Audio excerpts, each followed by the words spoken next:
Magandang araw Pilipinas, narito ang weather update sa mga oras na ito.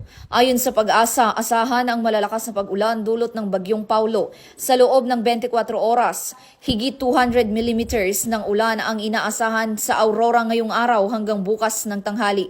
Habang 100 hanggang 200 millimeters naman sa Cagayan, Isabela, Quirino, Nueva Vizcaya at Nueva Ecija. Katamtamang ulan na 50 hanggang 100 millimeters ang mararanasan sa ilang bahagi ng Cordillera, Central Luzon, Quezon at Bicol Region.